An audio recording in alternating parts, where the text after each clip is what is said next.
Don't say time to go. No, I know you got some to spare. We've been fighting feeling when it's obvious that we both can. So take me to the moon,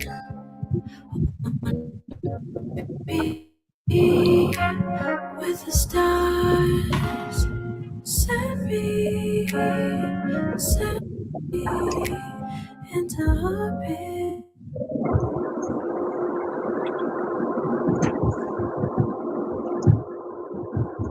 Send me spin.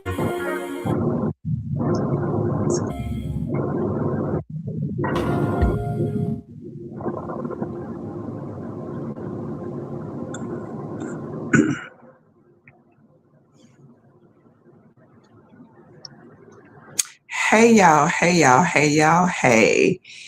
It is Galaxy Venus with episode 4 of the Eccentric Erotic Podcast. I am so happy to be here with y'all once again. I'm not going to say I'm a day late, but yesterday I went to an open mic. I got invited, somebody, they said, come bless the mic. And I could not refuse. I have not been to an open mic in so long because I've been doing my own things, curating my showcases and whatnot. So today is not our regular date or day because we're here on Wednesdays, but nevertheless, we are here and we are ready to talk about your desires, your wants, and your needs working in harmony. Because they should be the same things. Like for me, there's no difference. So many people are caught up in what their type is. When it comes to getting to know people, when people are trying to court you, especially because most dating is kind of like we meet people on social media for the most part. Is it anybody meeting people off of social media these days? I know there are dating apps. I've never did the dating app thing, but I know something that is really popular unless it done got played out because I'm out of the loop. I'm like an old lady for real. But a lot of times people will ask you what your type is. What type of man are you looking for? What type of woman are you looking for? And from my experiences, most times when people get asked that question, their answer is something aesthetic or what I like to call superficial. Most women will say their type is a tall man with a beard, or some women prefer bald man with the beard. I want a bald man with a long beard, and he got to be over 6 feet, and da da da this and da da da that. And automatically, when I hear that, I think to myself, okay, that's your type, but does that have anything to do with what you desire in a mate? What's necessary for you to have in a mate as far as what you need, what's going to sustain you? Because him being 6'5" is not going to be sustaining. That's just pleasing for people to look at. A lot of times we get wrapped up in what somebody looks like, opposed to what they can do for us. So for me personally, my type, ask me what my type is: somebody that's loving, somebody that's caring, somebody that is supportive, somebody that is kind, somebody that is mature, somebody that knows how to handle their anger, someone that is compassionate. So that is my type. It really doesn't matter what they look like because I'm not turned on by what people may call eye candy. I had a homegirl yesterday sent me a video of some Instagram man, TikTok man. He was tall, he had muscles, he had long locks, and he was the type of man that an average woman, or I would call a simple woman, not judging, I'm not trying to judge, but women would be like, oh my God, she's so fine. But I was like, okay, and like, it didn't do nothing for me because I'm not turned on by outer things. I like, it's all about what's on the inside for me. So when I say that your wants, your desires, and your needs should be working in harmony, I say that because if you want a man that's tall, that's maybe light skin, dark skin, whatever your preference is, long hair, short hair, bald, beard, bare face, whatever that is, muscular, whatever that is, if it's aesthetics, that should work in harmony to what you desire from the man that looks that way. We just can't desire somebody or want somebody that looks a certain way, because what's going to happen if their looks don't sustain them the rest of their life? I used to tell people all the time when I was younger, and people used to be like, you so pretty, I like you. And I would say, well, you know, what if I got into a car accident and my face got smashed? Am I pretty on the outside or am I pretty on the inside? Because if you just see my outside beauty, anything can happen to that. People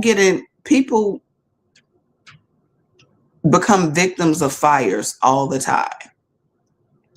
So God forbid, I used to tell them, if I ever got into a fire and my body was burned or my face was burned, would I still be pretty? Because you talking about how I look, but anything can happen to that. People develop skin diseases and skin conditions as they get older. What if I get a skin condition? Then what? So I'm not me personally. I don't care a lot about looks. I've dated cross-eyed people. That is hilarious. I've dated quite a few cross-eyed people.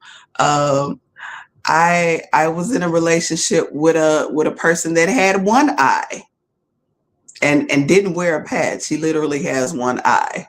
I'm not gonna be funny and say I've dated all kind of creatures, but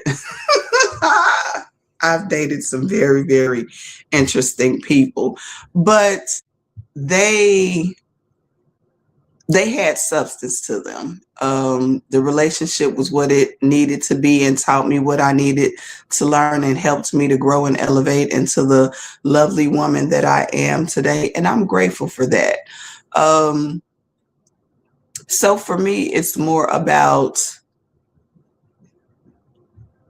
what can you bring to me as far as sustaining who I am as a being. Is somebody saying something? I see the little, what's that? It's like the little alien sign. Peace, hello, thank you for joining. I appreciate you for tuning in. I can't see your name. With my glasses on or off, it is difficult for me to see tonight. So please forgive me for not being able to see. No, the glasses make it worse. But I appreciate you for tuning in. Let's see.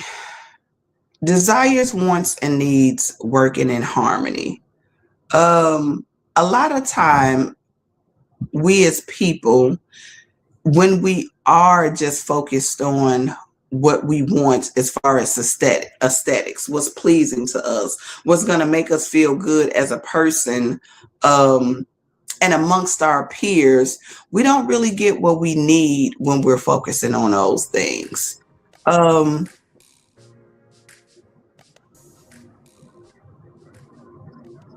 hey, now I love me some music now, but I think a lot of the main problem for relationships is that we're not focusing on what our desires and what our needs are. Um, I need a person that can encourage me when I'm feeling low. And that is important for me. I need a person that is understanding and compassionate because I deal with um, depression and bipolar disorder. So when when I'm manic and I'm just like off on a wild tangent and I'm in that mode, I need someone that is caring and understanding. Like, okay.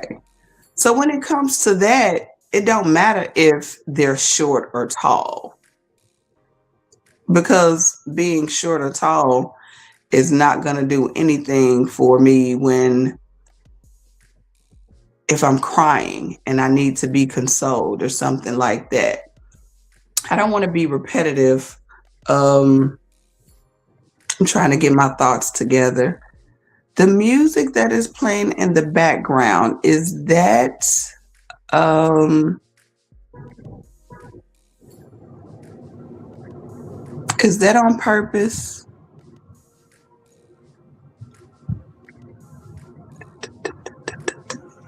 Yeah, so just a little background music. Just a little background music. I get distracted with stuff like that. Right. I don't I'll really turn it I down. don't I'll turn it down a little bit more. okay, I appreciate it. I Um got you. let's see. Gotta get my bearings about myself. I wanted to do some poetry tonight. I'm not quite sure if I am prepared. We are in, I am not, I don't follow the social norm and like what society be doing. I be on my own wave. So I really don't do the Valentine's Day thing. I don't do the Black History Month thing. I don't do the New Year's thing. I don't do the Christmas thing. I don't do none of that. But with today's topic being your desires, your wants, and your needs, working in harmony, I wanted to do some poetry. So I'm gonna see if I can dig one out that I have memorized that would fit the title. And I'm a little nervous because I'm so unprepared, and that is so not cool. Somebody has joined the panel. Thank you so much, darling. I'm having a hard time seeing tonight without my glasses, but welcome. I appreciate you. Let me see if I can do a poem real quick. Let's see. Ay, ay, ay, ay, ay. Ha! Think I may have cashed the check or wrote a check that my ass can't cash. Um, I want to know what your sensual energy is like. I can't freaking remember. Never doggone mind. Boy, I tell you, yeah, I'm gonna just leave that alone. It's been a day. I'm gonna spit for y'all though, real soon. Y'all gonna get a chance to see how dope I am. And that just made me really, really hot because I hate fucking up my pieces. I am too dope for that. We are going to welcome, say your name for me, darling, because I can barely see and my glasses are not making it better. Um, Yes, the one and only Jamo Smile. yes, I remember you from a few weeks ago. I'm glad to see you back again. How are you this evening? Well, I'm good. I'm good. I'm good. So tonight's discussion and topic is your wants, your needs, and your desires should be the same things working in harmony. What do you have to say about that? Do you have some thoughts about that? Hmm. My wants, my needs, and my desire. Ah, boy. So, it's so interesting. Very much so. I was saying earlier that a lot of times, especially when it comes to relationships and dating and things like that, a lot of people, we think about what we want that's pleasing to the eye or what's going to be satisfactory to society as far as how somebody looks. When we have somebody that quote unquote looks good or looks a certain way, it makes us feel good, and so we typically want to go for something that's pleasing to the eye. And so if someone was to ask a man what is their type, a guy, typically I hear men say, I like women with long hair. I like curvy women. Or some men would say, I want a slim woman.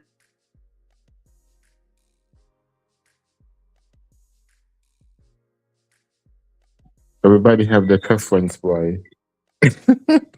I personally believe that we need to move away from when it comes to what is our type for us to not lead with physical sight and what's pleasing to the eye. My type is somebody that's going to treat me with respect. Like seriously, if you ask me what my type is, I'm going to say somebody that is kind and loving and sincere, somebody that is honest. I have never led with somebody that is tall, dark, and handsome, or somebody that is, back in the day, we all knew about, women had this thing about he had to be light skinned with good hair. I want somebody with some good hair. Like, what the hell? That is absolutely ridiculous to me. And for us to be in the time that we are now, this big year of 2026, for us to still be leading with what we want and what we desire in a mate for something that is physical, I just think it's ludicrous. Like it's time out to be searching for partners based off what they look like. It's just it's too superficial for me. So, I normally tell people, if you're looking for somebody just for you, you either need to go to Domino's or KFC.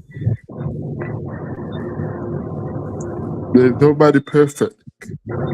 There is no match.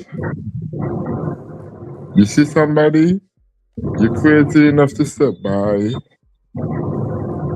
I could see myself spending the rest of my life with you.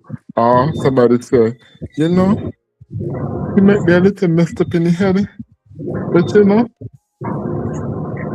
I feel a little more secure and, with him, Those are the stuff I cannot look at. Yeah. I think for the most part, we don't consider what is truly important to us.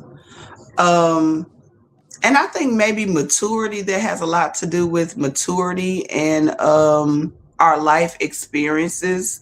We just get caught up with so many things that are superficial and not important that we don't focus on what's going to help me to be a better person, or who can I truly build a life with. When we think about what our goals are in life, that's when we tend to focus more on our desires and our wants and our needs being in harmony, because for me they're not different things.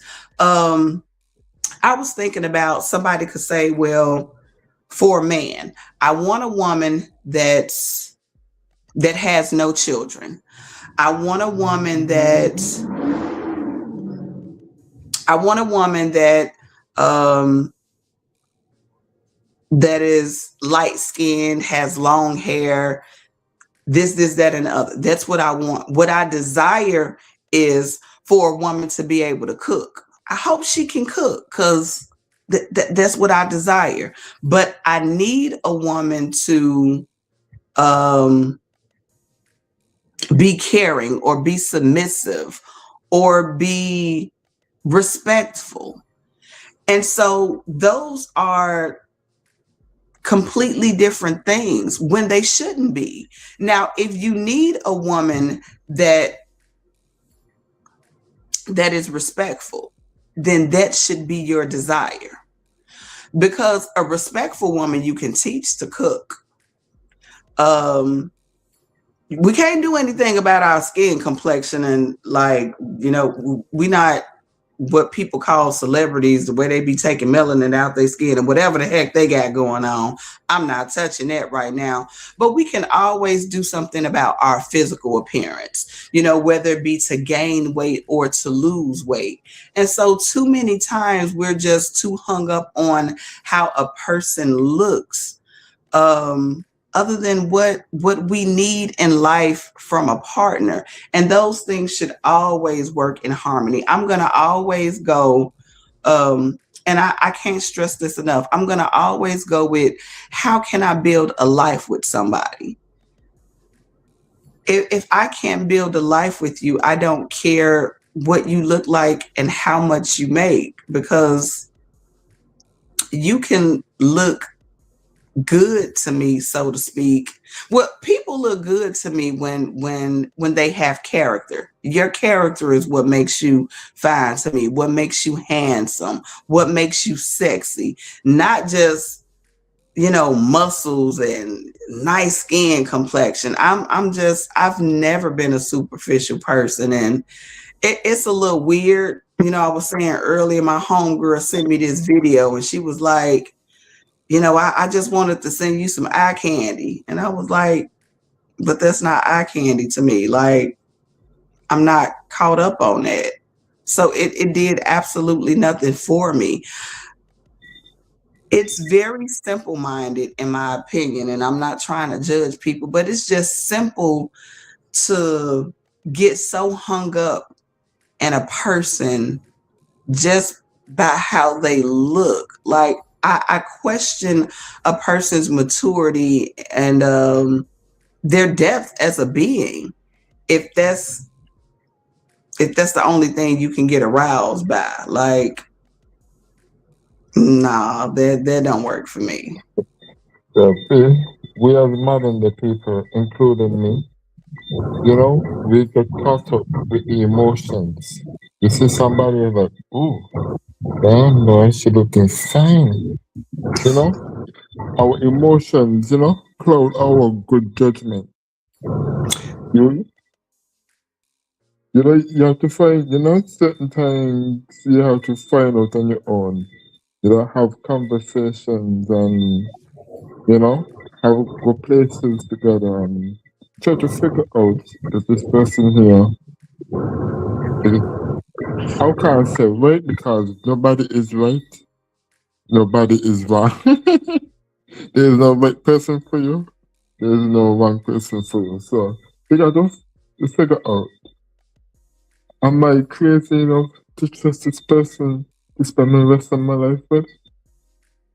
Or I just need more information.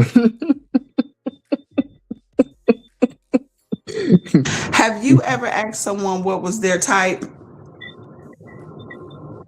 I don't think so. I don't, because when people ask me what is my type, I was getting ready to. Okay. So what is your type? but the thing about it, I know what I like. But the thing about it, all of that doesn't mean anything. If I love if I see somebody and I'm like, I love the long hair or the red lips, that doesn't matter. That I have an emotional attachment to that. But, well, I might have a little emotional attachment, but in the long run ahead, it can't take you nowhere. You have to find things to, long lasting, play the long game. So if you ask me what is my type, basically I don't have a type. Yes, I might have a list in my head of like, I like this, I like that. But when I come down to the real matter, I was like, I would be like, nah, boy, you're looking at it in the emotional eyes. You need to sit down and try to figure out, talk, spend a little time, ask people around all questions and them kind of stuff. I'm glad that you mentioned that because that took me back to a time in my life where I used to say the same thing. I used to say I don't have a type.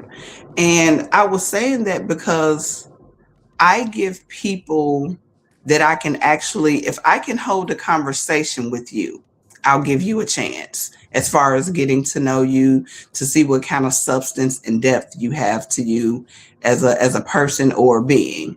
So at the time I didn't have a type. Now I have realized since then, because this was maybe about 15 years ago, maybe 20 years ago. And going back a little bit further, but I do realize now that I really do have a type. But my type is based off what I need and who I'm compatible with. I love nerdy guys. So I would say my type is a nerdy man, an intellectual man, a spiritual man. Well, let me not just say man, I'll say person because I date men and women. So my type is someone that is nerdy, someone that is intellectual, someone that is spiritual or self-aware. Mature, of course. I can't stress maturity enough because if you are not mature, it ain't gonna work. If you're not intelligent, it's not gonna work because I can't deal with somebody that don't know how to hold a conversation. I'm going to get bored. I'm going to look at you all kinds of crazy because there's a time for everything. We can be ghetto in the house, but if you don't know how to act in public and all you know is niggerish shit, then no, you're not for me, boo. So that's typically the people that I'm compatible with, that I attract in my life and that I tend to date. There are people that are very knowledgeable about multiple things. They're multifaceted people. So that's my type because that's what speaks to me as a person, not because that's what I go looking for. I don't go looking for somebody that's intellectual. I don't go looking for somebody that is considered nerdy. That's just what enters into my stratosphere, so to speak. Yeah, there's a problem with that, but at the same time, all that is just the physical aspect of it. But just the physical, you have to be connected mentally and spiritually, not only physically. If you just depend on physical, there is no connection at all. Most definitely. Now, when I mentioned my type, I didn't mention any physicalities, if I'm not mistaken. So those people come in all kinds of shapes, sizes, and looks. As a matter of fact, true story, a little bit of a funny story. I was kind of known for dating people that most people called unattractive. And when I was younger, People say I do a lot better now. It's so funny. I can't believe I'm saying this, but I'm very transparent, so I can't believe I'm saying it. But people used to be like, "You date ugly guys." Like everybody you in a relationship with be ugly, but they wasn't ugly to me. Like beauty is from within. And so if I can connect with you, if I see the good in you, um if we have not necessarily something in common, but when I am compatible with someone, I don't see them for who they are on the outside. I see from the inside out. And so I knew what people were saying when they were saying I date ugly people, but it's like, come on, man, stall me out. Like they had good hearts. These people were a match for me for a reason.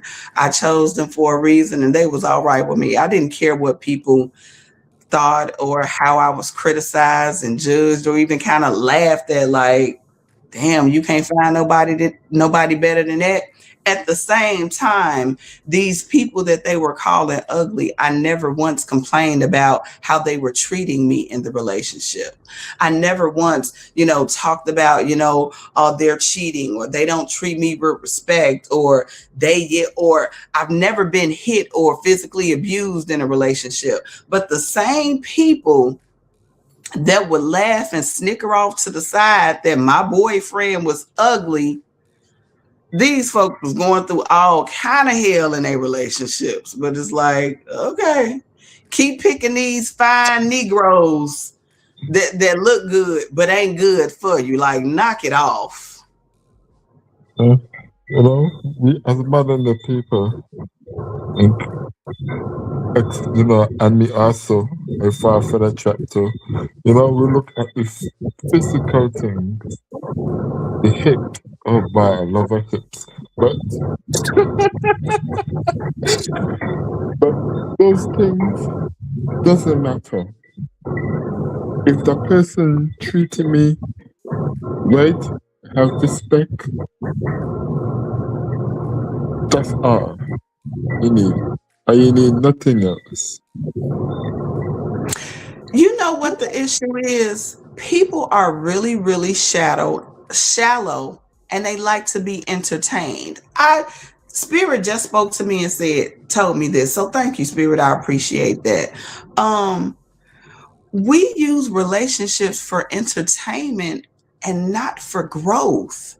We're supposed to be growing in our relationships and growing with our partners. But a lot of us just want to be entertained. We want somebody to amuse us and make us feel good. And we just so shallow. And so when it comes to entertainment, most people find the most ridiculous things entertaining.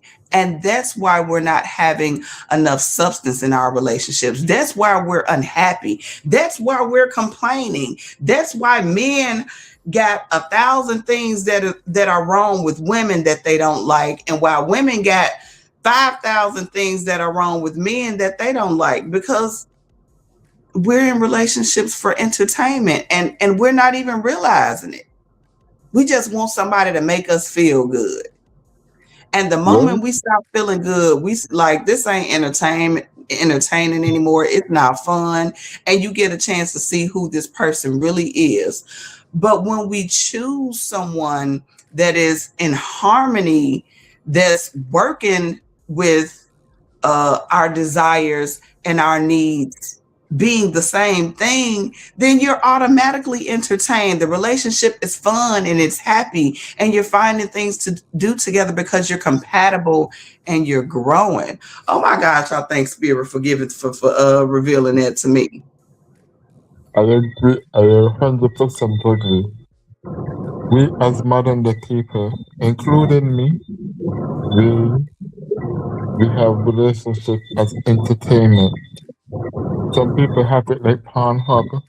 Some people just here to there from one girl to a next girl or next man to a next man.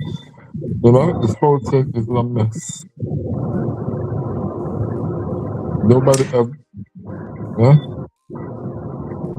And when we're doing that, we're not realizing that what the pattern is. I remember at a time in my life, I'm like, okay, what is going on? I know what I want and what I need and what my desires were, but they weren't working in harmony. I wasn't getting what I needed, what I desired, and what I want. And this was when I didn't even have a type. So even without picking somebody based on aesthetics, my desires, my wants, and my needs still wasn't working in harmony because I didn't have the maturity level to choose a partner that I was compatible with, that I can grow with.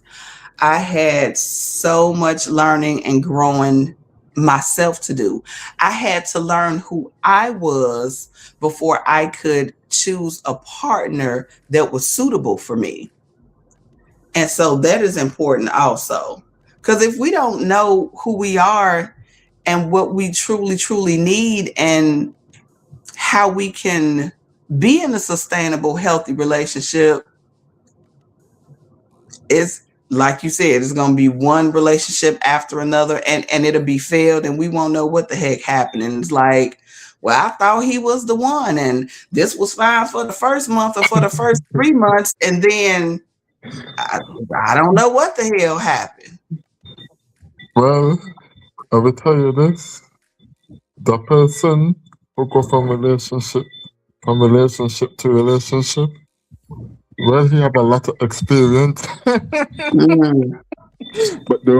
but still not getting the information. I can attest to that. I've been there, experienced that, sure enough. But because of that experience, it did teach me a lot, and I was able to actually come into the knowledge that I needed once I was able to take a step back and be like, okay, let me just look at this and put all the pieces of the puzzle together, so to speak. Like, what's going on here? But We the have to more, pay attention to the things that are going on in our lives and not be so busy trying to live life, but to actually experience it. And I don't think we can experience life properly if we are not paying attention and learning in it and through it and from it. of course, because sometimes you're in a situation and it just keep repeating itself. And you're wondering, why is this happening to me? Because when sometimes something happening to you for the longest while, maybe it take a year or a couple months for you to realize, you're like, yo, this thing keep happening to me over and over and over. What I'm doing wrong? You know, you have to go study behind the study and see, like, yo, what happening, man? So, them stuff is happening.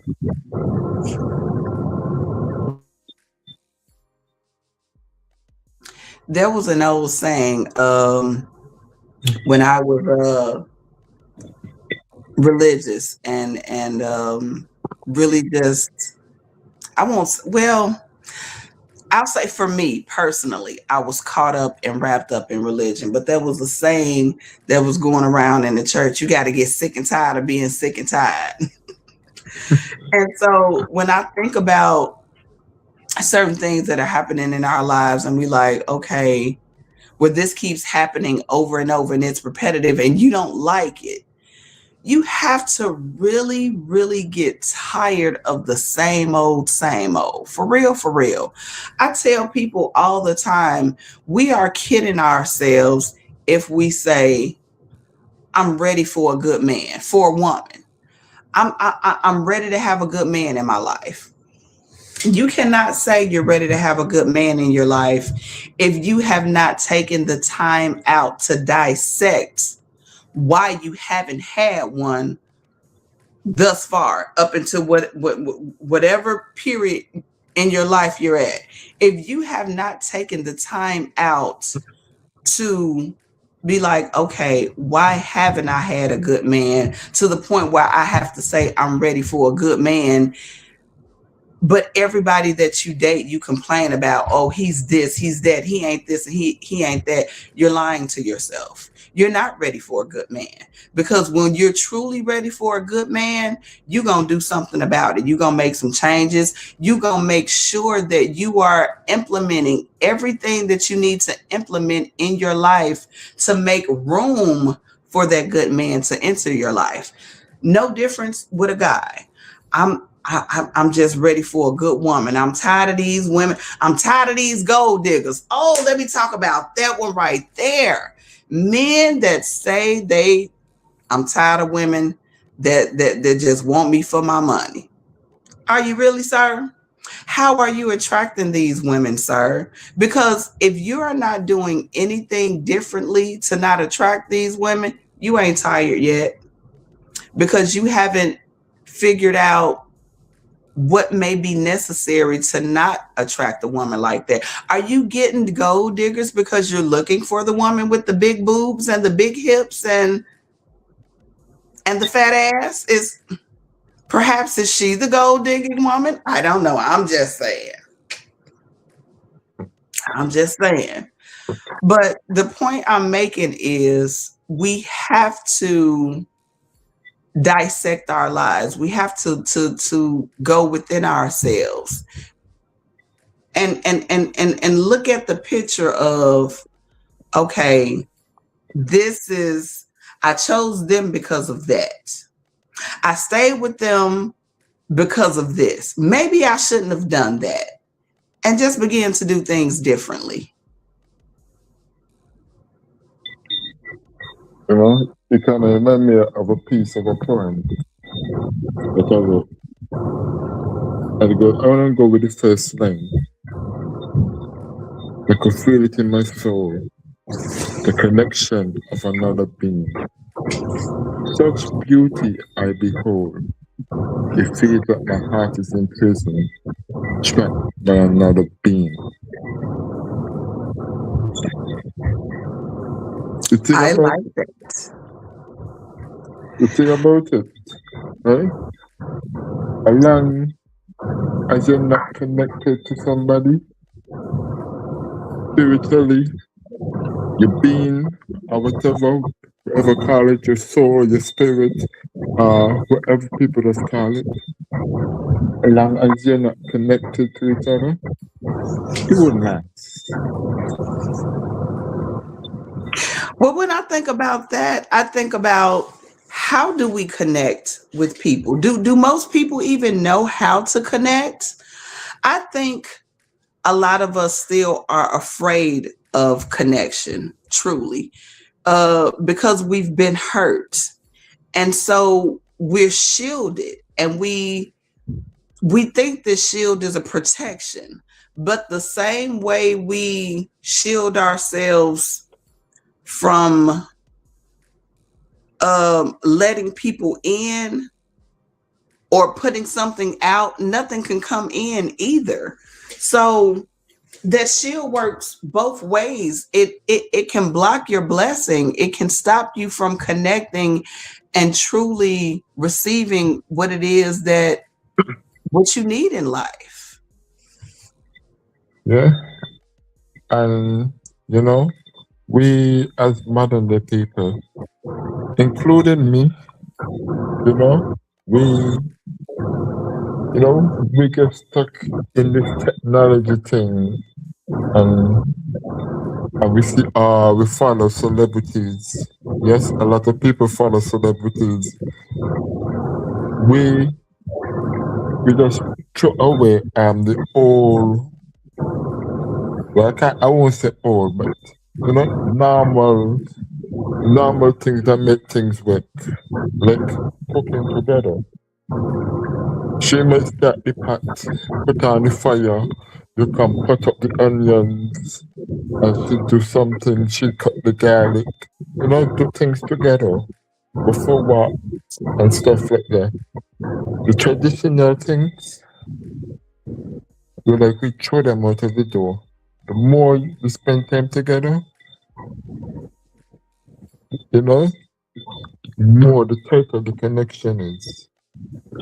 Absolutely. I think about, I tell people a lot of times, if you are hurt to the point to where you don't trust a person that you've entered into a relationship with, and you don't have a reason not to trust them specifically, you have no business being in a relationship.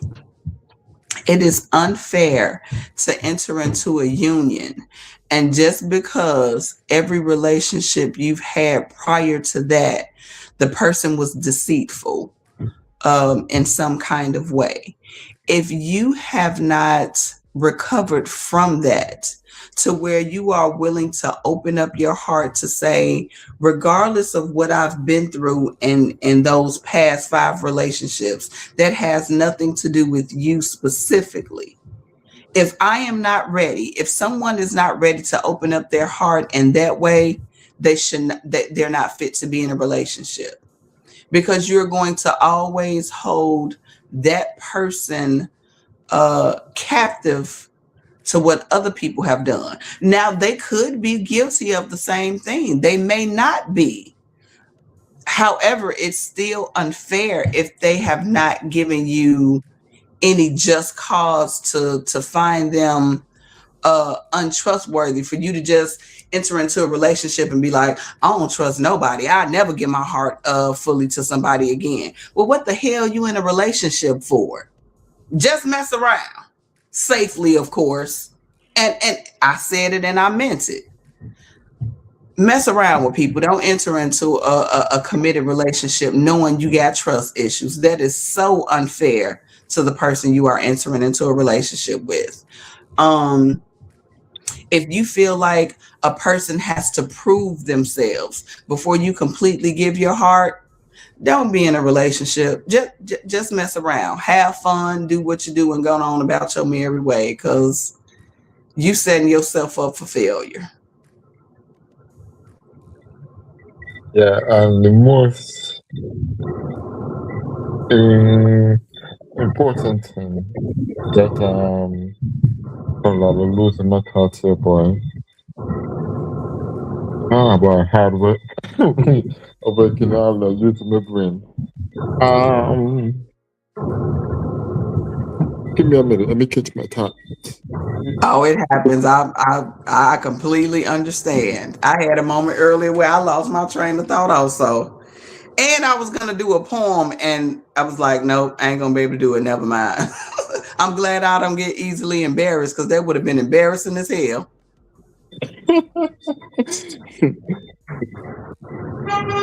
We have somebody else while you're um tracing your steps to get back to your thoughts. Somebody else has joined the panel.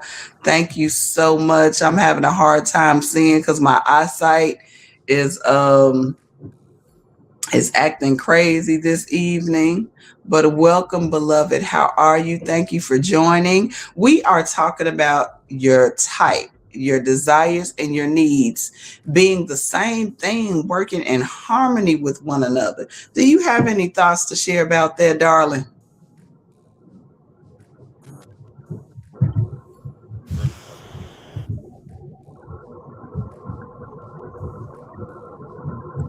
Can you hear me? I can Loud and now. clear. Introduce Uh, yourself, darling. Welcome to the panel. oh, how y'all doing? The name's Hustler and Muscular, also known as H&M, dropping gems, stomping harder than a pair of gems. All right, now that's a hell of a damn introduction. Oh, you're damn right. Oh, you okay? I know you got something to say. Come on with it. Oh my gosh. Okay. You said something about having a type. Well, I feel the same way. I don't have a type. My type is just anyone that's nice, calm, respectful, or loving for me. I don't care about the race. I don't care about the family background. Also, it's a clean background, black, white, Asian. I don't care. To me, it's about the person. You better say I that. I guess I'm just an open-minded person. But see, Hey, that's the thing. Open-minded people tend to receive, in my from my experiences, we tend to receive more of what we truly desire and need in life because we're open-minded, because we don't necessarily have a type, and we go with, you know, what who we're compatible with, and what we need when what we need from a partner, or what we need in life and what we desire in life, when that is working in harmony with what we want, then what we want becomes our type. That's what the type is. We were talking about that earlier. I said the same exact thing. My type is someone that is respectful and compassionate and loving and mature and thoughtful and kind and supportive. They can now look when you, any kind of way as long as they possess those qualities. Because I mean, to if you're not looking a certain way that may be pleasing to me at first sight, we can work on that. You got bad teeth. God damn it, I got double teeth. I've been needing braces all of my life. We can eventually get our teeth fixed. You know what I'm saying? yeah, You got a bald spot. It's and you don't like your bald spot, it's something we can do. They got hair growth serums. We gonna find some herbs that's gonna fill in that bald spot in your head if you don't like your doggone bald spot. You know what I'm saying? If you don't yeah. like your weight, whether you want to gain weight, I'm gonna feed you. I'm gonna get you some supplements. We gonna get your weight up. I did that with a man one time. He was skinny as I don't know what. I was like, "Ooh, this man, he looks sickly skinny, like a pitiful little thing." But that man got Well, in a to your relationship point, with me. We well, got to into a your point, at relationship. least. I'm sorry to cut Say you off, that but to again. your yeah, I said to your point, at least you're willing to work with people who may have some sort of flaw, whether it be a physical or a mental flaw. Most folks nowadays would be like, "You're not my type." On to the next. Like you got all the options in the world. I'm like, seriously. I mean, sometimes we need to stop limiting our type to just the physical. My physical type is short, a short, thick woman. 5'2", 5'3", short and thick. That's how I like it. But if you're tall and thick, like 5'7" or 5'6", I can work with that. I dated a chick who was 5'9" in regular shoes anyway, but when she took them shits off, she about 5'7". Like to consider myself a person of depth. I'm a very intricate person, and so in my opinion, there aren't too many things about me that are shallow. Um, Yep. and when it comes to romance and dating, because I am the term that is, it's a newly discovered term, pansexual. It's like you have to appeal in some way to me intellectually. Um, we have to have some kind of connection, and so I've just never been a shallow, like typical person that based off looks. You said something, and I had mentioned it early. Most of what our type is not what we need in a person, and oftentimes we don't get what we need because we're trying to get what we want, and those things, thus the title of the subject for tonight, they have to work in harmony with one another.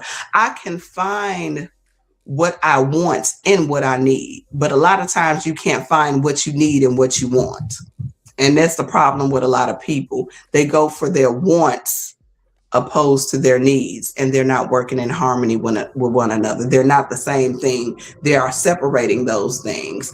I can find somebody that is compassionate and thoughtful and caring and loving and mature, and they can be what my actual type is. My type is somebody that is intellectual, that is nerdy. I don't particularly like tall men.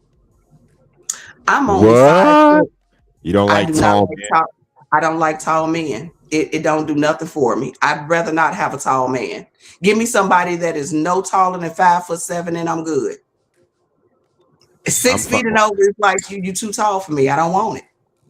Well, that's a rarity because nowadays the height requirement is 6 feet tall. I don't need I can't stand it. I can't stand it. I'm not gonna count somebody out because they're 6 feet tall or over. I'm just not into somebody that's tall. Like, no, I'm cool. But when I see a 5'7" man, hey, how you doing? How tall are you, by the way? How old am? Well, I said tall. How wise am I? I don't use the word old. I am 46 years of age. I said tall, not tall. I'm 5'4" 3/4. Yep, that's my type. That's how I like them. Short and beautiful. And by the way, you got about 5 years on me. You got 5 years on me in age, yeah. Over 40. Most of us that are over 40 tend to know what we need from a partner.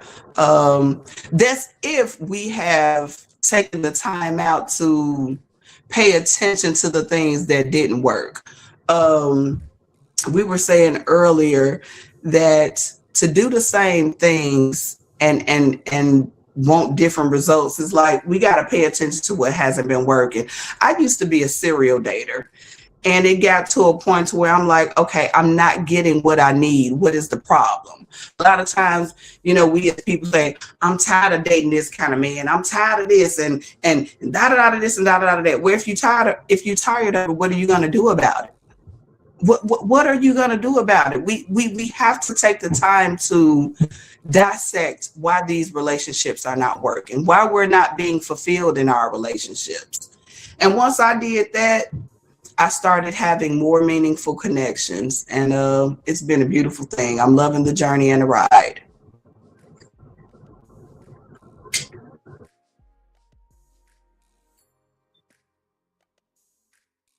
Yep. But again, as far as your type, your desires and your needs being the same thing, working in harmony, if someone has a type, let's just say for you say your type is somebody that is short, thick, and cute. If what your type okay, so let me ask you this. What do you desire in a woman? You stated what your type is, but what do you desire? Is it the same as what your type is? Your desire is a woman that is shorter in height and a certain aesthetic. What are your desires?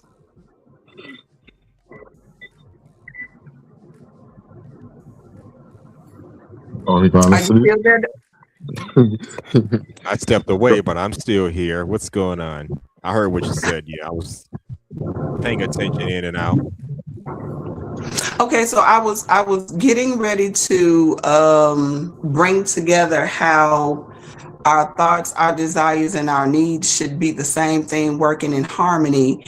And so I posed the question to you: is what your type in women is and your desire the same thing? Like, what are your desires in a woman or from a woman? Is it the same as what your type is, just to be like short, cute, and thick? Something like that. But usually the females that fit the physical type, they don't fit every other type. Like, yeah, she's fun to talk to, but a relationship, that won't work. I've met several like that. I know what my type is. I can have a 10-minute conversation and be like, you sound like you my type. You could be my type. So would you say that your type and your desire is not the same thing, or is it the same thing? Because you said it's pretty much the same. But if it's the same, it doesn't sound like it's working in harmony because you're not getting what you need from, you're saying your type, she's not really compatible for you. And that happens too often. It only happens when those things are not working in harmony with one another. And just like you stated when you first came up, when we lead with, as far as choosing a partner, when we lead as far as what our type is with what we're physically attracted to, most times we're not going to get what we desire and what we need when that comes first. If we lead with the latter and work to the former, then we tend to have a better chance in getting what we need from a partner. Too many times, most people, we focus on what we physically want in a partner, and that's never going to work. Well, I won't never say never, but most times it's too superficial to have something substantial, because we get caught up in the physicalities, and it's like, okay, they look good, but just like you said, after talking to them, it's like, nah, I'm good, I'll pass. But we can find somebody that meets our desires or our needs. Let me ask you, what do you need in a partner? What do I need in a partner? Cooperation. I need respect. I need someone that's going to motivate me and uplift me when I'm down. I need someone that's going to be there for me. If I get sick, I can always count on you to take care of things. And when I get back on my feet, I'm taking care of things. Someone that's going to trust me to be the man in our relationship, or just don't deal with me at all.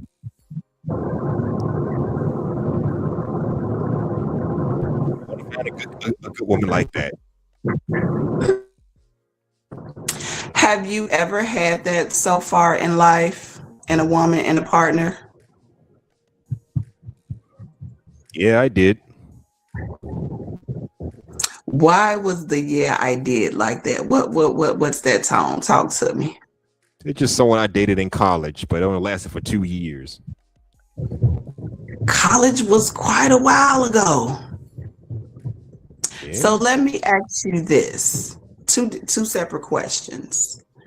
Was what you needed in a woman, did you know you needed that at the time, or you just did you stumble upon that, or you knew that's what you needed at the time and you actually got what you needed? I kind of did get what I needed. Okay, so in getting what you need, was she your type? Yep, and in almost every way.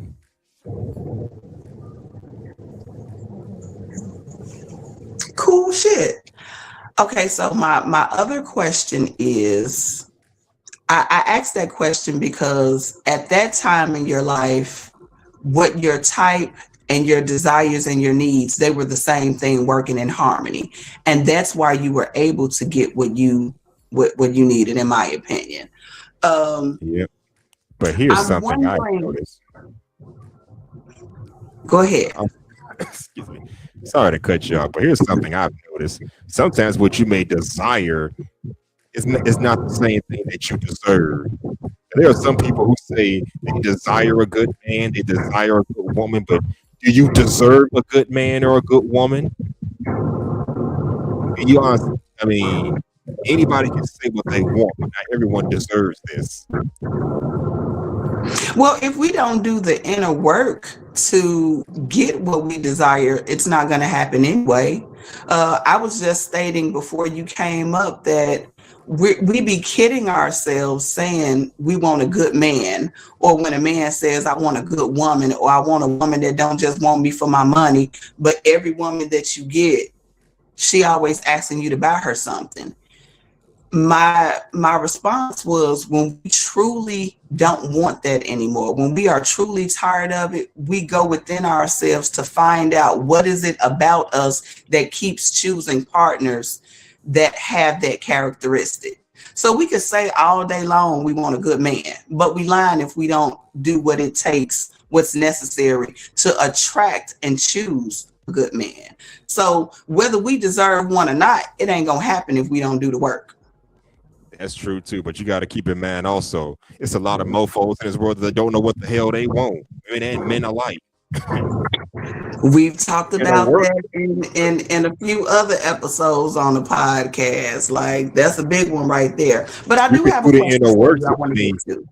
you can do the inner work to improve yourself, but when you're surrounded by a bunch of people who just don't know what the hell they want, then it's like, what is it all for? I mean, you did it for yourself first and foremost, but your options are just not available. But They don't divine know what to do. alignment bring that into your stratosphere. Your energy will emit something that will attract like a magnet, and it'll you'll pull towards that, and it'll gravitate towards you, and eventually, if you stay on that path, you will come across what you need and desire. Absolutely. I don't know about you. I don't know about you, ma'am, or the gentleman up here, but I don't believe in all that. You are what you attract, because sometimes you can be the opposite of what you attract. Let's say you're a man or woman that's doing all the work, improving themselves, in the best version of yourself, but you're attracting good rats and good boogers and thug out type men and women.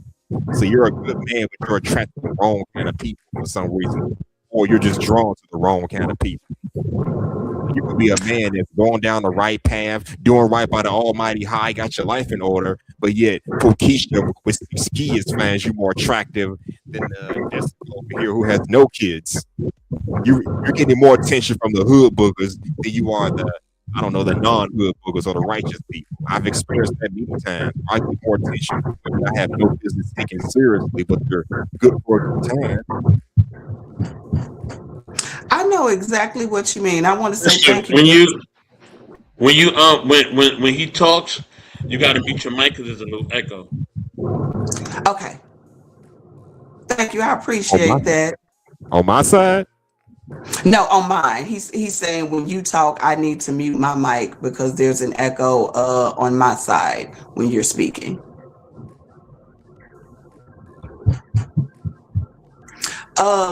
Shoot, what was I getting ready to say? Dun, dun, dun, dun, dun. Oh, I agree. I was not saying that we are what we attract. What I was saying was,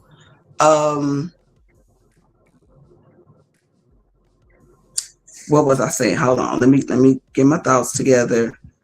When we do the inner work that we need to do, we will attract. Now we'll attract because light attracts everything. Think about a light bulb in the house or the sun, mosquitoes, and mosquitoes are blood suckers. So if you think about that in terms of relationships, when you are emitting light,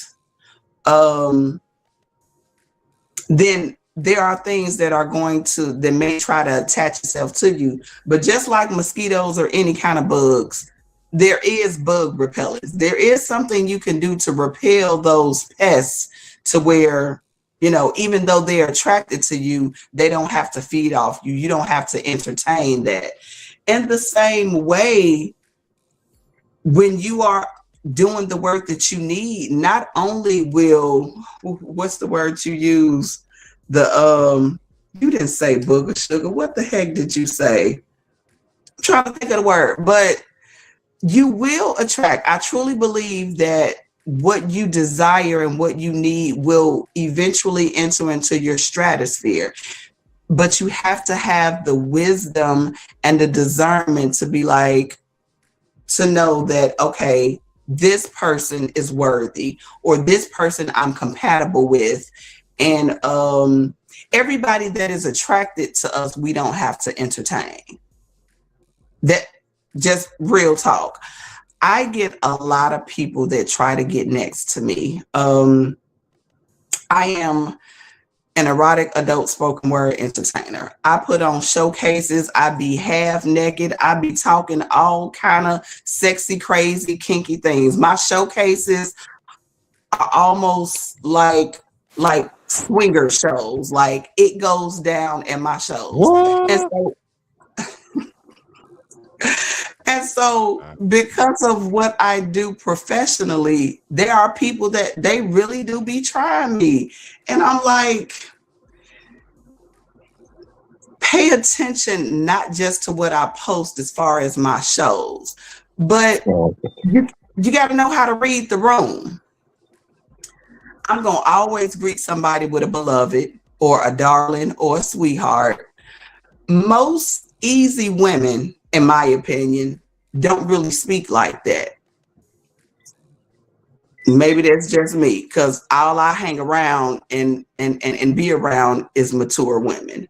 So I'm aware of how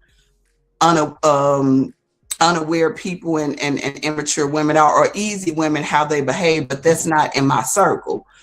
So it's like, if you see me on social media and you're interested in me, check out how I really move, how I carry myself. Because just because I'm promoting my showcase, don't mean that I'm easy to get to. And I'm gonna be honest, I'm a promiscuous woman, but just because I'm promiscuous don't mean it's easy to get me. Like, it's levels to this Promiscuous shit. woman. What? That could be a red flag for some people. Just saying. No offense. I'm just saying. Ask me if I care. Well, do you? Hell no. If I did, I wouldn't have said it, because I'll be trying to look a certain way. I don't care about what it seems like or what it looks like. I am who I am. I'm comfortable with who I am. And if it ain't for you, then peace to you. Like, All right, I'm back. a lot of people, this is my favorite saying right now. Everybody always saying I'm not everybody's cup of tea. That may be true, but I'm not trying to make people drink my tea either. If I'm not your cup of tea, then you ain't got to order my drink. Drink what you like. Yep, it's not your place to force people to do something they don't want to do, or feel like you have to chastise them. I've heard women say, "Oh, you can't handle a strong woman. Like, you can't handle me. You're too weak." Like, brother, wrong. Oh, I'm just not your damn type. Ever thought about that?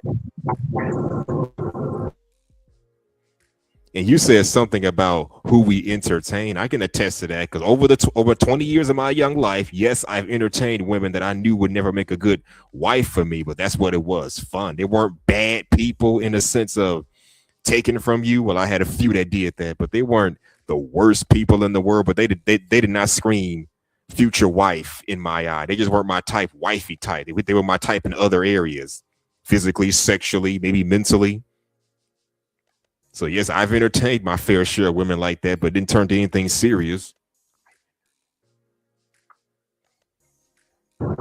I did not have my comments on. I want to give honor to the people that have commented, that are watching in the chat. I appreciate you guys so much.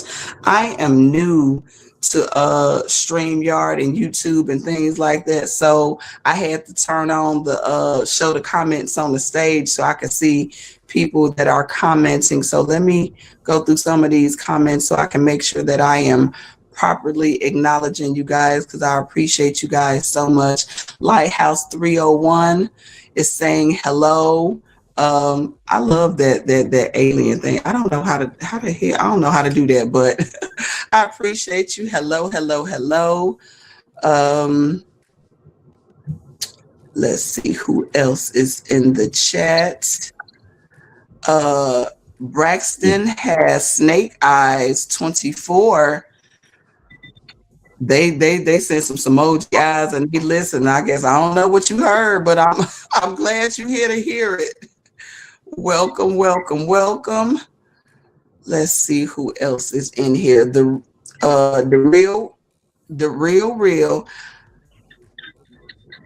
says blessings in abundance. Thank you, sweetheart. I beloved. I appreciate it. P Moncel Singer 700. Or just shave it off. What did we talk? What was we talking about that needs to be shaved off? I'm mad I missed that. She was talking about the bald spot. Like, you mentioned something about a man having a bald spot. Well, I shave my head at least twice a week. I'm sorry. I'm gonna say once every 2 weeks I shave my head bald, so I ain't hair loss or anything. I will go bald if need be. So you see my picture, I'm bald. Well, it's AI avatar I made. It's bald.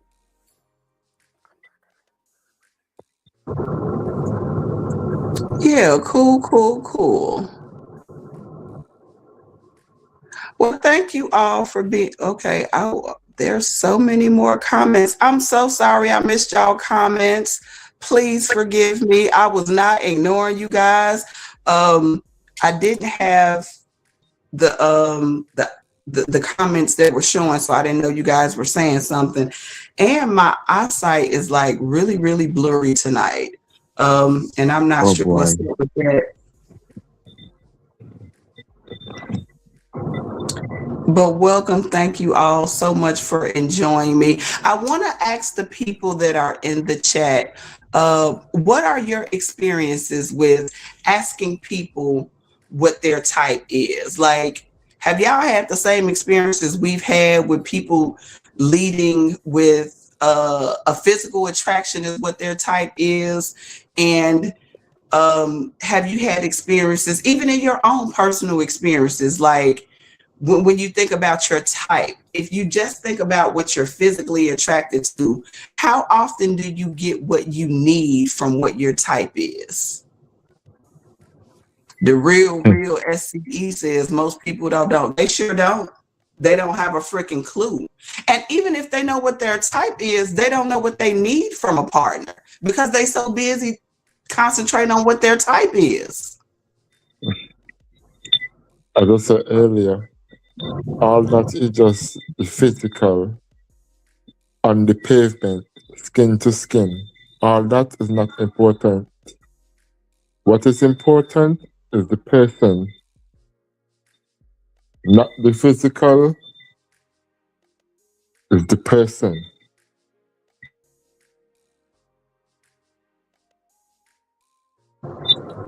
For sure. But some people, a lot of people are so shallow that that's what's important to them. It's not about the person. They can't find the person that they need or what they truly want because they're so wrapped up in aesthetics and physicalities. And just like we were saying last week and a couple of other times in other episodes, what we're attracted to physically and what our type is, most of that is to have like a social status, to be popular amongst our peers. It looks good for a woman to have a tall, dark man because people gonna be like, ooh, like, you know, we get talks when that's the thing. And a lot of people want to be socially accepted. I'm the opposite. I give no fucks. Like, don't accept me. I'm an oddball. Like, it's just never been a thing for me. So when it comes to physical aesthetics, society, first of all, has like the beauty standards all out of whack. Like, it's ridiculous. There's so much to be said about that. So for the man, if a man wants a woman that is thick, I remember back in the days, in the early 90s, boobs was a thing. Guys are not into boobs anymore. That's a lot. I still like them. You're muted, by the way, but I still like them, and there's other parts of the body. Like, you're talking, so it won't be feedback. Oh, okay. I mean, like I said, what kind of men you be talking to? I still hear men talk about how much they love boobs to this day. I'm one of them, but there's other parts of the body that I still admire. I feel you, but for the most part, because of how society has programmed us, a lot of men are not into boobs anymore. They're really fixated on butts because the way society has made butts a big, and I think it came with Sir Mix-a-Lot came out with Baby Got Back. That transitioned a lot of men from being boob men to butt men. I but think that's the just real. I think the real feels differently. He said, "I'll maybe come up here." Men love breasts. Agreed, we do. We love butts too, but still, Of course. Who will go against that? Oh Yeah, some boy. men like legs. I like the whole female anatomy. I like the breasts. I like the butt. I love the legs, and I love the feet too. Yes, I have a toe fetish. I'm not ashamed to admit it. Oh, y'all getting into all the doggone aesthetics of a woman. Okay. Okay, so I'm a switch gears just a little bit. What physically is the most appealing thing, and just physically speaking, the most I pleasing can't believe I thing just heard this. um about a woman? Like, is physically what's more appeasing or pleasing for you to see? I wouldn't be able to tell you because, like I said, I love the whole female form. I'm not gonna just pick one body part and stick with it. No, I need the whole thing, upper body and lower body. Like I said, I love me some legs, I love me some hips, and I love me some beautifully pedicured toes. So don't ask me to choose, please don't. I'm not gonna choose. I understand. Thank you. I want to give honor to the person that has just joined the panel. Conrad, Conrad how from the are Real you, Real. darling? It's been a I'm little good, my minute. dear. How It's you so great doing? to see you again. How are you? I am absolutely wonderful. Tonight we are talking about what our type is, our desire, and our needs. That they should, in my opinion, they should be the same thing. One, in a sense, working in harmony with one another. We've discussed how when a person focuses on just what their physical type is, a lot of times we don't get what we need or what we desire in a partner or a mate when we lead with what our type is, being physical C-Rad, attributes. what's up, baby? What's going on, brother? So what say you about that topic? I want to ask you, what is your type? I know you are married, correct? Yeah. I would say I, it's funny enough because I don't know why I was thinking about this earlier today. So clearly I was gonna be here tonight. The energy was just like, okay, yeah, I'm gonna be over here. But no, but like really and truly, I would say, I mean, whether it's in my marriage or outside of it overall, I would say it's more about what the package is, right? And it's not about necessarily about butt or breast. Like if I was to pick aesthetics, I like a balance. I like a balance of breasts, hips, and thighs.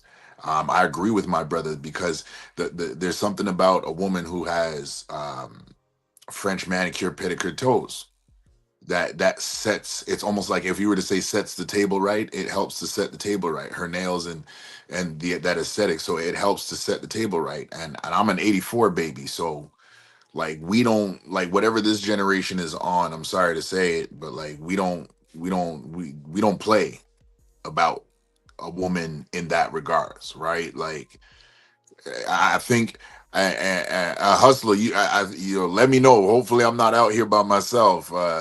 Jamal, I would say, hopefully, I said the same thing. Is that like we probably come from a generation, and I don't want to speak for the brothers again, but I just assume that we come from a generation when it's just like we didn't necessarily. It wasn't just about okay, who's gonna blow who's back out. It's like this is gonna be an experience. How much time in your night have you cleared? Like it's not gonna be no, oh, I'm gonna make you scream my name and nothing like that. No, no, no, this is about to be an experience, and we're gonna have a very enjoyable experience, and I hope you have more time than you allotted for. So it's not just about the bodily, the bodily aesthetics. It's also about her mind, her presence, because and I think one thing that this generation has done for a lot of women in terms of leading them wrong with trying to think about what a man wants or what a man is attracted to is forgetting that we men like a set table. And I say that as a metaphor to say that I don't want you to be here bodily and your mind is not here either. Does that make sense? Is that I hope that makes sense for everybody. Absolutely. Let me ask you this. When it comes to your type, would you say your type and your desires and your needs when it comes to a partner and a mate are the same thing? Do they work in harmony, or were they separate and you had to get to a place in life um, to where they began to work in harmony? Where did that change for you? Or did it Um, change? Or have you always no, been it did it no, it changed. It changed. I probably say around phew, I would probably say around 23 it changed because um if I could use this word, it was about symbiosis, right? Like I just described, it was about the experience of melding together. Um, I mean, I mean, I don't know why my mom did this. She let me. She didn't know what she was getting into when she did this. But my mom got me my first radio, and I used to listen to 93.7 WBLK out of Buffalo. It was a radio station, and that radio station from about like 8:30, 9 o'clock every evening, Monday through Friday. Well, yeah, Monday through Friday, it had something called the Quiet Storm, and it wasn't like that, that bop bop music. It was that like that Motown, that deep Teddy Pendergrass, and I'm like talking about I'm listening to this every week from Monday to Friday from literally 9 p.m. to like 5 o'clock in the morning. Teddy, the OJs, all these brothers talking about the experience. So as I grew, it wasn't necessarily just about what she looked like. Yeah, that was part of the equation. Her mind was part of the equation. But as we were coming to, it was like, what are we gonna? What is the paint? What is the paint? What canvas are we painting on right now? Like what are we about to create? And so, in having those types of conversations, it actually let me know that I actually connected with somebody who understood me describing this type of situation. If I ask her that question, like, what will be you like? How are we gonna how are we gonna do this tonight? And they were like, "Oh, that's a weird question. Ain't nobody ever asked me that before. Usually, the guy takes charge." I know that that's not my type because you're used to just being, you can be ragdolled and you're fine. That's not a connection. That might do it for you in the moment because you just want temporary satisfaction. But what I was looking for was the experience because the songs set in my mind that it should be an experience that leaves her thinking, huh, what happened there? Like that was different. It's like I traveled somewhere different.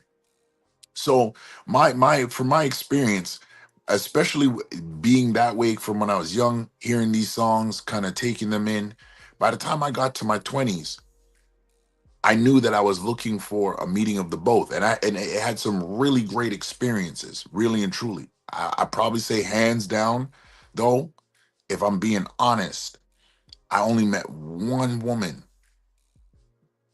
that actually understood that. One woman out wow? of yeah, That and is that was really, from really my something. yeah. No, go ahead. I want to stop you for a That's moment. deep. I want to give honor to, if I'm not mistaken, I believe that's OG that has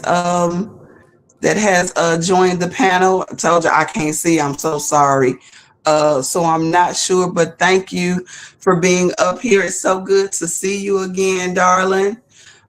Oh, you're Yes, welcome. It's me. It's me. I thought that was you. Okay, cool. Nice to see. Um, Let me say I'm this gonna let real you quick. speak in just a minute. I want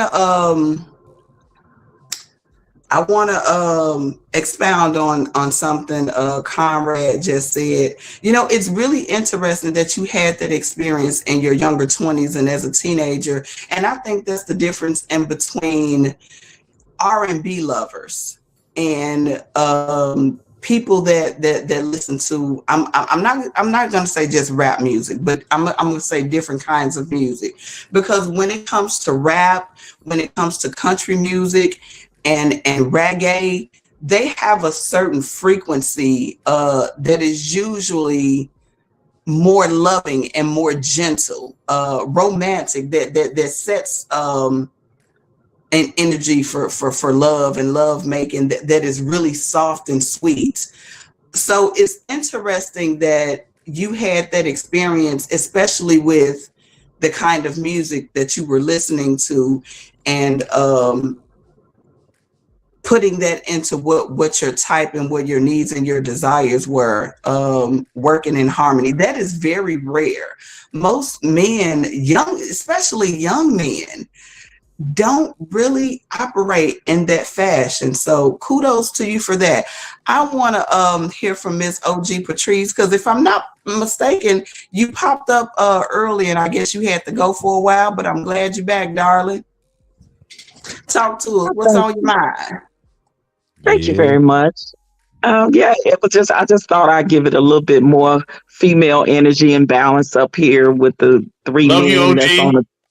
I love you too with the men that's on the panel. So I was listening in the chat, for a while because I like to kind of get everybody's perception. And speaking of the young man Conrad, he grew up in an era of time where songs had substance. So He that's did. why he had a more mature frame of mind about what he wanted, what he needed in a woman, the qualities, the type, and all of that, because he grew up in the era where lyrics had substance, they meant something, and majority of those artists talked about love.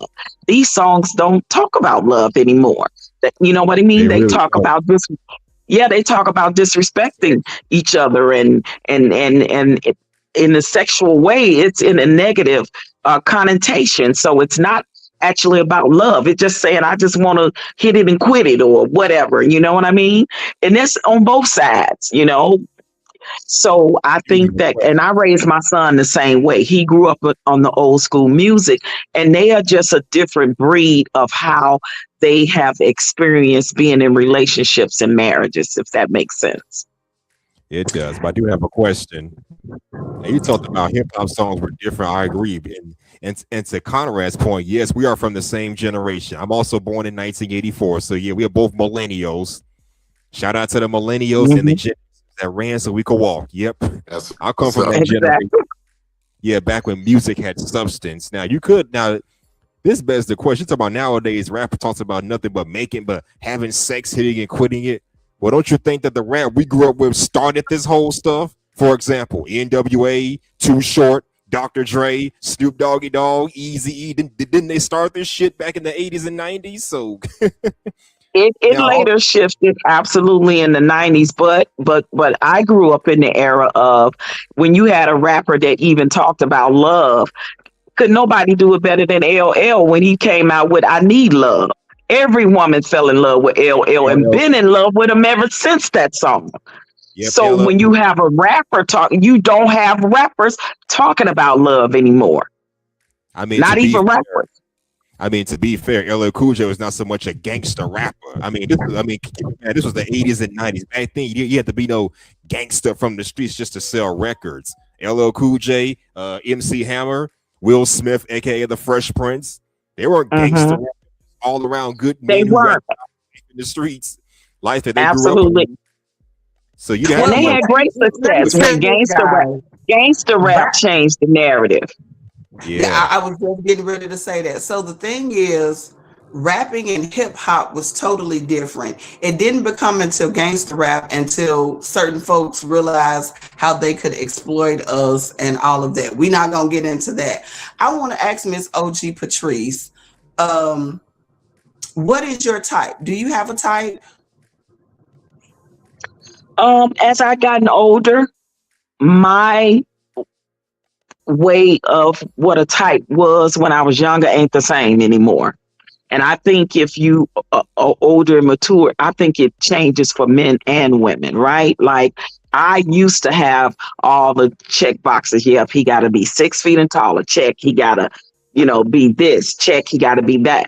And it's not so much of that now as I've gotten older, because as I've experienced those type of relationships, and now deciding to go more with the substance of a man instead of, he tall, girl. That mean he gotta be, oh, he fine, he gotta be. Nah, I ain't there no more. I'm with about the substance of a man, how he treats me, how he loves on me, how he respects me, how he values me, in my opinion, and I give that in return, right? But when you're younger, 20s and 30s, your priorities are not necessarily there all the time. And I know that mine wasn't in the moment, because I done had them all, from the wealthy men to the drug dealer to the, whatever. I done had my experience with multiple types. So throughout my life, but once I hit 40 plus, it's like, I'm over. He got to look like this. He got to be this tall. He got to make this much money. Nah. Your Agreed. priorities change as you get older. Yeah, by the And time if you they don't, something is wrong. Because if you still doing the same thing and expecting different results, nah, you ain't grew up yet. You ain't matured. absolutely. And So it's the same thing as we get older, a big button of smiles not enough to impress us anymore. Like that song, "Don't Trust a Big Button to Smile, That Girl's Poison." As you get older, that stuff doesn't Exactly. impress you anymore. what I am Yeah, realizing, let's pause for a second. What I am realizing is, all throughout everybody that has spoken, each one of us has said, in our life experiences, the older we've gotten, the more things have changed. So it's safe to say that as we grow and as we evolve, we realize what's important for a mate. And that's when, with maturity, that's how your desires and your wants and your needs become one and work in harmony with one another. For me, it was a little bit different because I was always an emotionally needy person. So even as a young woman, as a teenager, 16, 17, 18, I never wanted a guy that, quote unquote, looked good.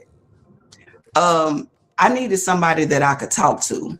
And I actually got teased for that, because they used to be like, girl, you need to get somebody with some money, and he ain't bought you nothing, and you ain't went on all that. I needed somebody to be nice to me. That's really all I needed. I wanted somebody that was nice, somebody that I could talk to, and somebody that I could feel safe with, even as a young woman. And boy, did I get cracked on, but they drugged my ass. But I can't imagine. I mean, it come was on. horrible.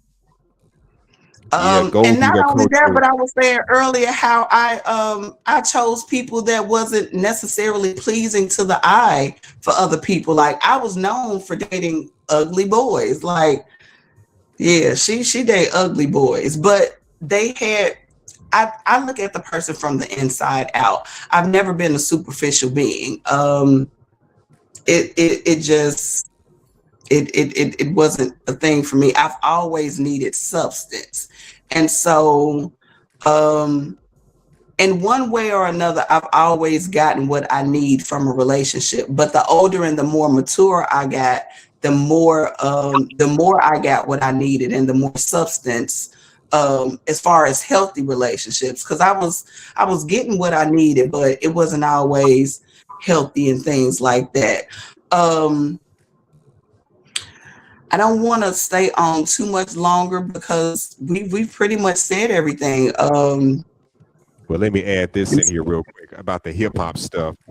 Now, earlier I said that, let me just say this. Say what you will about the music we grew up with that was dirty, filthy, and a bit derogatory. Again, the aforementioned Too Short, Snoop Doggy Dogg, NWA. But let's be honest here. Those songs had flair and they had entertainment value.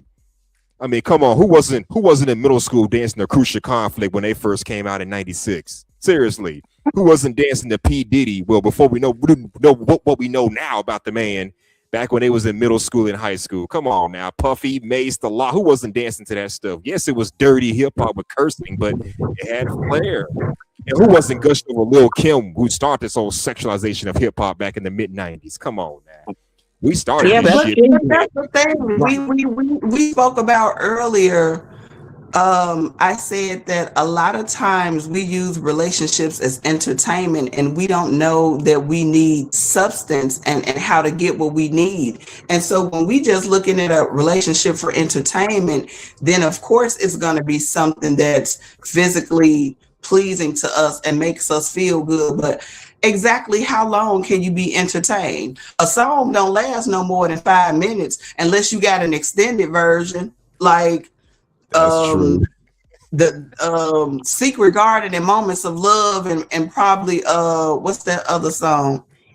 yeah. I I love forget the Secret name of Garden. the young lady that sing Here I Sit Outside Your Door. Like, but most songs are not over 10 minutes long. So in the same that the entertainment and the fun of a song only lasting so long, when we enter into relationships that only make us feel good, how long is that feeling gonna last? And so it still goes back to our type and our desires and our needs need to be working as one in harmony with one another. Because if not, is we just gonna have something that's entertaining for a short while and then we're gonna be complaining about why the relationship didn't last and moving on to something else that ain't gonna last either, because we haven't taken the time to figure out that, hey, we're what we need and what we desire is not working in harmony with one another. I don't even know what I have asked plenty of people what they need from a partner, and they be like, or they'll say what they need and it's like, okay, why you not getting what you need? And most of the time it's because they focused on what their type is. We got to stop leading with what's physically attractive to us if we want our desires and our needs to work in harmony with one another. I'm So gonna let me let ask y'all this speak. question. Yeah. Now, do One y'all think second, that one second, sweetheart. One oh, second. go ahead. Go ahead. I am going to allow everybody to, we're going to do our rounds and lead into our final thoughts. So we're going to do some add-ons, do our final thoughts, and then we're going to wrap this thing on up. Let's see. That's what order can we go in? Let's go around the board. So we'll do Conrad. We'll do, what's your name again, sweetheart? The Hustler. Hustler and muscular. Hustler AKA and H. muscular, yeah, okay. You see me getting close to the screen trying to read. So we're gonna do Conrad, then you Hustler and muscular, Miss OG Damn. Patrice, and then I will end with my final thoughts. And keep in mind that we are talking about your type, your desires, and your needs working together in harmony. Let's get it, y'all. And by the way, please get some new glasses so you can see us beautiful people. Well, the thing is, I'm nearsighted or I'm farsighted, so I can see close up. I've never had a problem seeing my screen before today. I don't know what it is. I have glasses. My glasses work just fine, but I don't need glasses to see up Oh, close. Y'all actually up close. I don't know Yeah. what's going on with my eyesight today, but if I was to put my glasses on, y'all would really be blurry because I only need them to see things far away. But well, I to be appreciate it fair, though. I'm the same way. I can't see far away, but I can see up close. I'm the same way. I wear glasses too, as you can see. I ain't judging because I wear glasses too.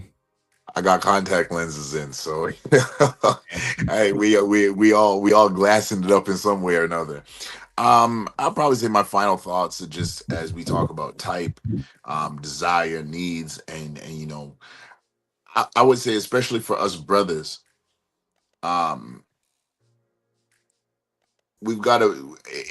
It would benefit us to make sure that we're looking for a balance of those. Um, and the reason why I say that is because looks pretty much bring both of us to the table. Conversation lays the foundation for the spread of the course that we intellectually are about to take part of. And I would say it would benefit us as especially as brothers to explore the intellectual capabilities of a woman that we know is attractive before we start eating the food, or in other words, exploring her canvas.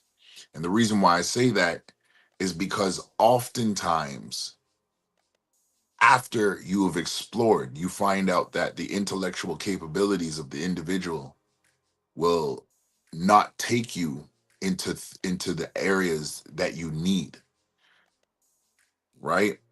If you desire somebody who understands that, the bubble bath and the foot rub and whatnot, as though even though it comforts me physically, it does something for me that heals me and unlocks me.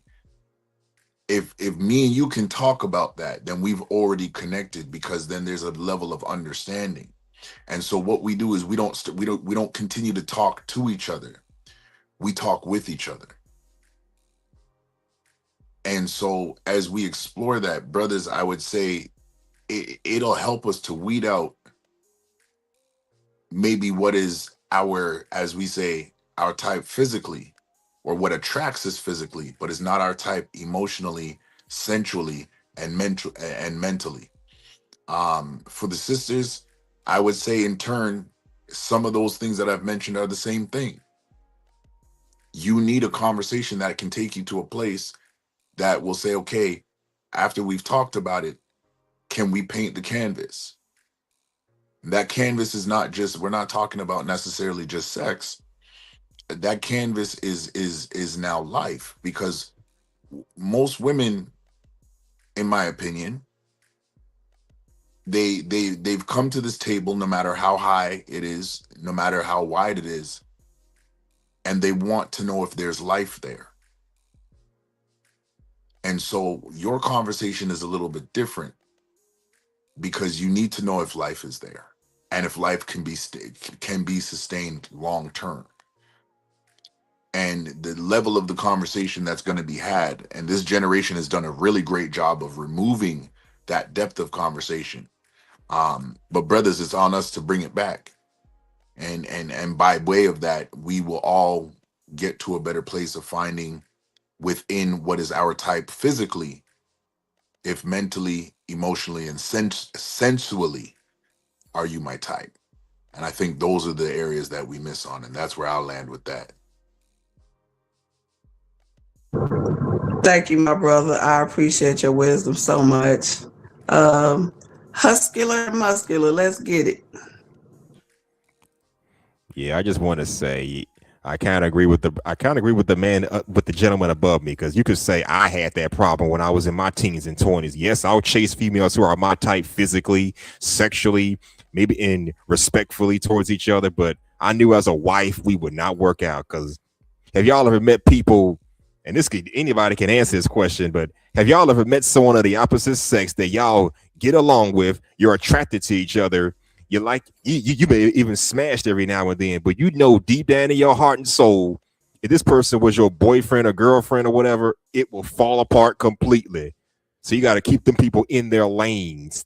That's something I had to come to understand when I was younger. Some people, and this goes for y'all ladies too. Some of the men y'all mess with, keep them in their own lane. If he's just an F boy, let him stay there. If he's a friends of benefits, let him stay there. It's sad but true, as Metallica would say. Sad but true.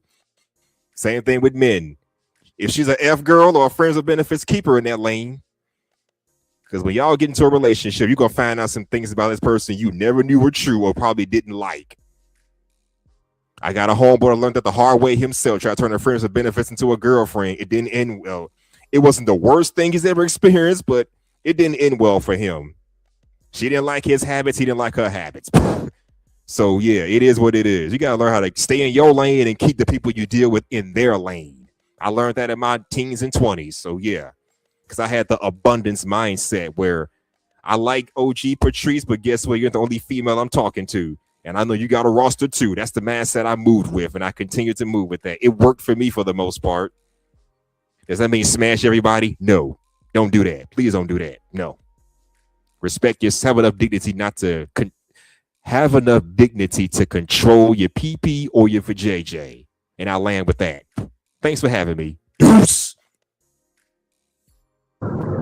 Thank you for joining me, sweetheart. It's been a pleasure having you. I don't think this is our first time meeting.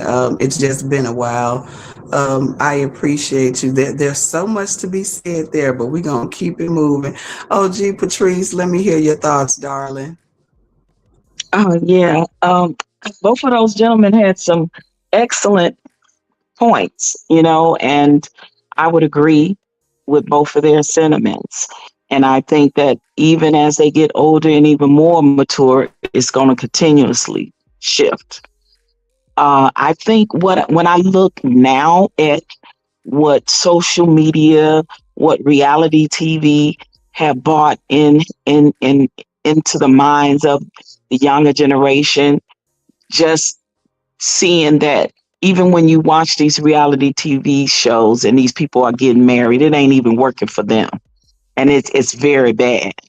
And for some reason, we tend to want to mirror what we see. And social media has kind of destroyed that a lot for the younger generation because it's a lot of superficial mindsets. It's a lot of toxicity there. And so we choose to pick people what we see other people picking, where he got to have a bag and he got to this and that. And a lot of, and for males and females, and a lot of times just because they look good on the outside don't mean they good on the inside. And like my mama used to tell me, everything that look good to you ain't good for you. And you will learn these lessons as you mature. But in a lot of ways, I see how a lot of the younger generation are destroying themselves or are being delusional about what they want and versus they type. For me, as I've gotten older, like I said, my motto now is to love who loves me more. Because if you get a person that loves you more, you have what you need because they're going to give you everything you need and desire because they love you enough to want you to have it or see you with it. So that's kind of where I am now in my life. I am also and always have been a sapiosexual person.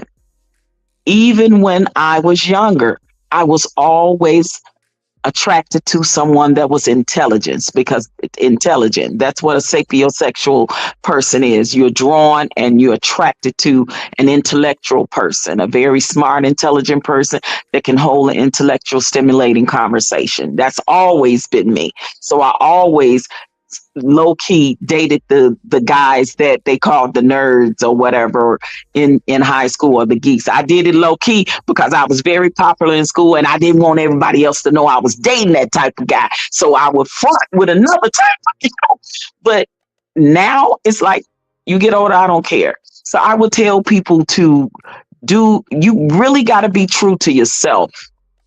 And you got to say, what I've been doing, like Sis Galaxy said, have not been working for me. Now I need to change this narrative and not just go for the type of person I am, but go for I want or attracted to, but go for what I desire to have in that person and in that relationship. And then I think you're on to something. So I'll land the plane there. Ashe, thank you so much for your wisdom and your input, darling. I appreciate you so much. It was so good to see you again. Shout out to Dark Lake that is in the chat commenting. It is nice to see you, darling. It's been a little minute. We are finishing up this evening talking about your type, your desires, and your needs being one, working in harmony with one another. My final thoughts are, I think I'm just going to reiterate some of the things that I've spoken about. For me, your type, your desire, and your need for a mate should be the same thing. It should not be different. if you have a type and what your type and what your need is different, then it's not working in harmony, and most likely you're not going to receive what you need.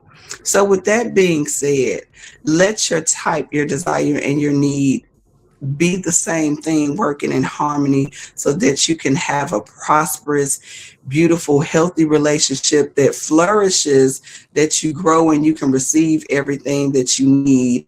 And a lot of times, as we've all said, like we've all had the same experiences, that comes with maturity. The older we get, they say the more you know, the more you grow.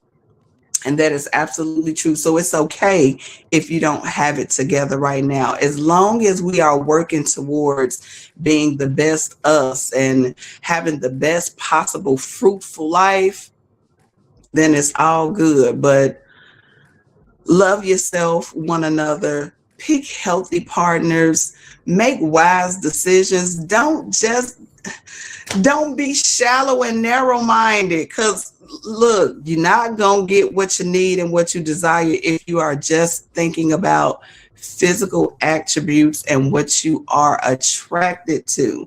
It's not going to work in harmony as one with your needs and your desires. I am Galaxy Venus. This is the Eccentric Erotic Podcast. One love, much love, all the time. I will see you guys next week on the next episode. Peace. Good night. Good night, everybody. Thank y'all so much for joining.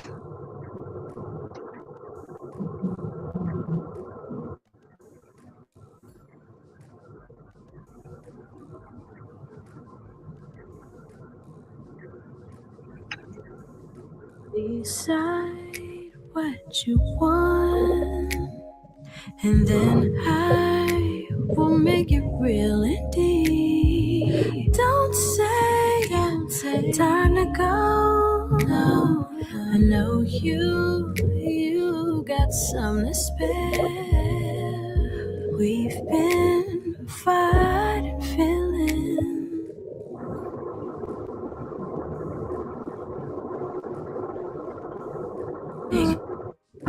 To the moon.